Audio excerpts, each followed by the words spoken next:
Hello, welcome to Naveen GK tricks. మీరు కనుక నా ఛానల్ కొత్తగా చూస్తున్నట్టయితే ప్లీజ్ సబ్స్క్రైబ్ చేసుకోండి ఫ్రెండ్స్. ముందుగా ఫిబ్రవరి 25, 2026కి సంబంధించి కరెంట్ అఫైర్స్ చూద్దాం. మొదటిగా కేరళ రాష్ట్రం పేరు కేరళంగా మార్పు.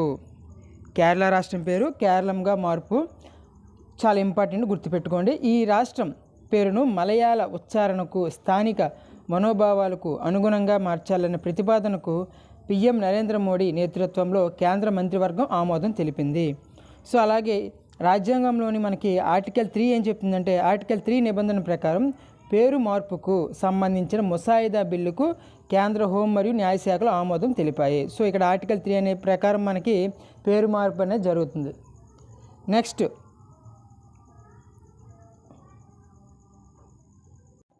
అయితే భారత రాజ్యాంగంలోని ఆర్టికల్ 3 అనేది మనకి పేరు మార్పు గురించి చెప్తుంది. సో కేరళ పేరు కేరళంగా మారింది.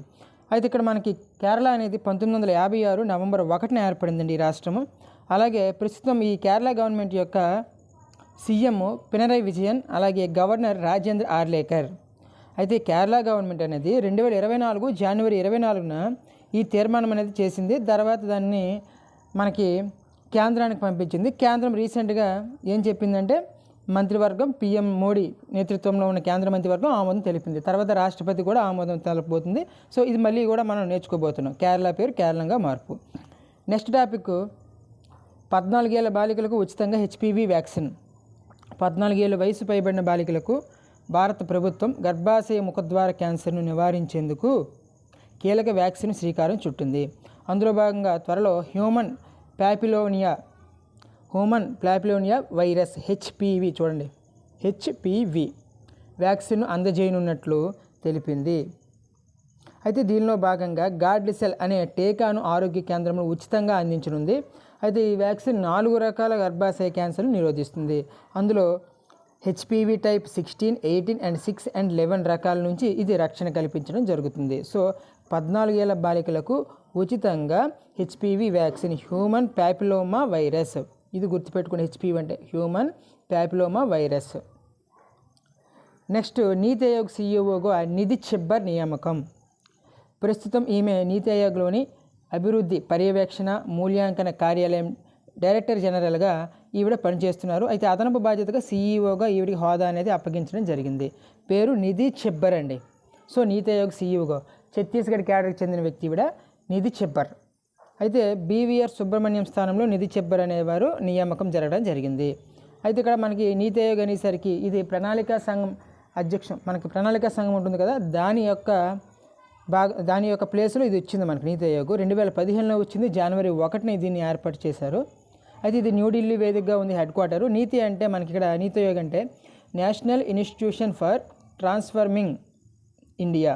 ఓకేనా, నీతి national institution for transforming India.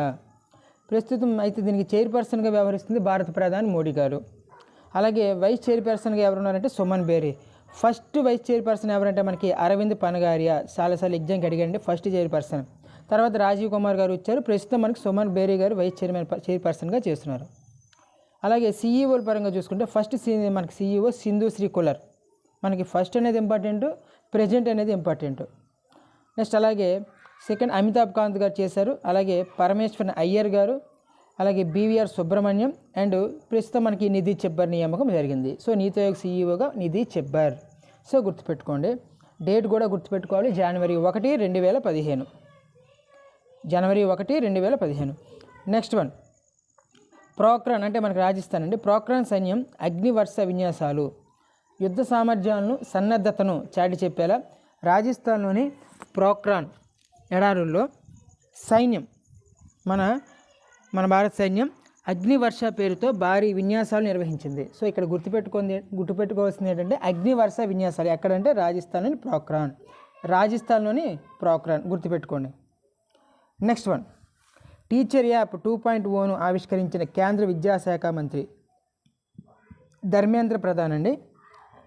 మనకి దీనిని ఎవరు ప్రారంభించారో చూద్దాం. న్యూఢిల్లీలో భారతీ ఎయిర్టెల్ అలాగే CK12 ఫౌండేషన్ సహకారంతో AI ద్వారా ఆధారితమైన టీచర్ యాప్ 2.0ను ప్రారంభించడం జరిగింది. దీని యొక్క ముఖ్య ఉద్దేశం ఏంటి?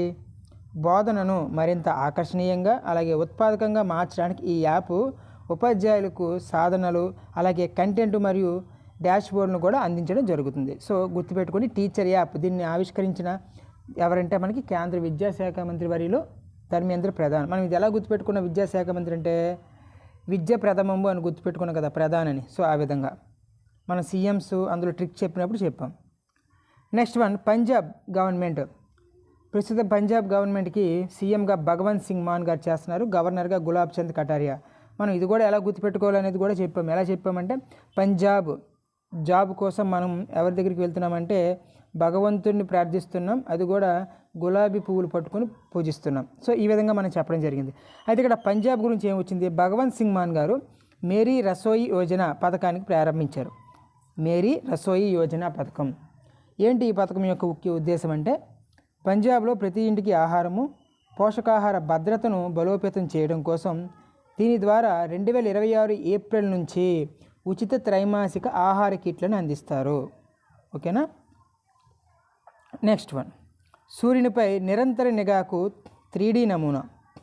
సూర్యగోళంలో సంభవిస్తున్న పరిణామాల పరిశీలనకు ఐఐటి కాన్పూర్. ఇది మనకి ఇంపార్టెంట్ అండి. ఐఐటి బిట్స్ కూడా మనకి ఇంపార్టెంటే. మనం ఆల్రెడీ జనవరిలో ఒక ఐఐటి గురించి నేర్చుకున్నాం. ఐఐటి గువాహటి కార్బన్ డైఆక్సైడ్ నుంచి మిథనాల్ తయారీ చేసిన శాస్త్రవేత్తలని. సో ఇలాంటి ఐఐటి టాపిక్స్ అనేవి మనం చూసుకోవాల్సి ఉంటుంది. సో ఐఐటి కాన్పూర్కు చెందిన పరిశోధకులు ప్రపంచంలోనే మొట్టమొదటిగా డేటా ఆధారిత 3D నమూనాను రూపొందించారు. దేనికోసం అండి? సూర్యునిపై నిరంతర నిఘా కోసం. ఓకేనా, ఇలాంటివి గుర్తుపెట్టుకోవాలి. నెక్స్ట్, ఏపీకి సంబంధించి వైజాగ్లో 2388 కోట్ల సెమీ కండక్టర్ యూనిట్కు ఆమోదం తెలిపిన ఏపీ గవర్నమెంట్. ఇది ఎక్కడ నిర్మించబోతున్నారంటే విశాఖపట్నంలోని తార్లవాడలో దీన్ని ఏర్పాటు చేయనున్నారు. సో ఇక్కడ గుర్తుపెట్టుకోండి సెమీ కండక్టర్ యూనిట్.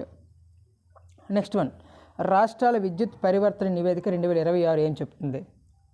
ఈ నివేదిక ప్రకారం భారత్లో 21 రాష్ట్రాల విద్యుత్ పరివర్తనలో అగ్రగామిగా ఉన్న రాష్ట్రాలు ఇవి గుర్తుపెట్టుకోండి. కర్ణాటక, హిమాచల్ ప్రదేశ్, కేరళ రాష్ట్రాలు అగ్రగామి రాష్ట్రాలు. మరియు పనితీరు విభాగాల పరంగా కూడా కర్ణాటక, హిమాచల్ ప్రదేశ్, కేరళ రాష్ట్రాలు మొదటి 3 స్థానాలుగా ఉన్నాయి. అలాగే మనకి ఢిల్లీ, హర్యానాలు విద్యుత్ వ్యవస్థీకృత సిద్ధతలో మొదటి 2 స్థానాల్లో ఉన్నాయి. విద్యుత్ వ్యవస్థ సిద్ధతలో ఢిల్లీ మరియు హర్యానా.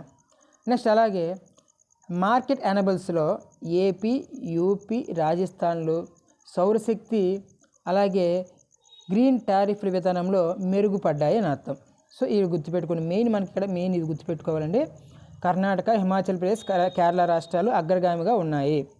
అవి పనితీరు విభాగాల పరంగా చూసుకుంటే. అలాగే డీకార్బనైజేషన్ కూడా ఇవే అగ్రగామి రాష్ట్రాలు, పనితీరు విభాగాలు. అలాగే డీకార్బనైజేషన్లో మొదటి 3 స్థానాలు కర్ణాటక, హిమాచల్ ప్రదేశ్, కేరళ రాష్ట్రాలు. సో పనితీరు పరంగా ఇవి మొదటి 3 స్థానాల్లో ఉన్నాయని మనం చెప్పుకోవచ్చు. మరి ఇక్కడ నెక్స్ట్ విద్యుత్ వ్యవస్థిక సిద్ధతలో ఢిల్లీ మరియు హర్యానా. ఓకేనా. ఒకసారి క్విక్ రివ్యూ చేద్దాం.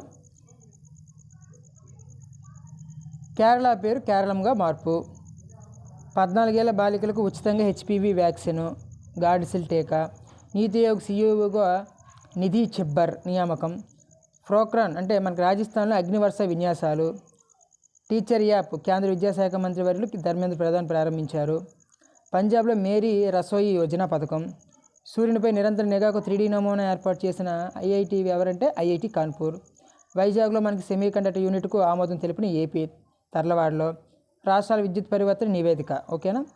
ఇదండి ఈరోజు సంబంధించి కరెంట్ అఫైర్. రేపటి కరెంట్ అఫైర్లో మళ్ళీ కలుద్దాం. Thank you.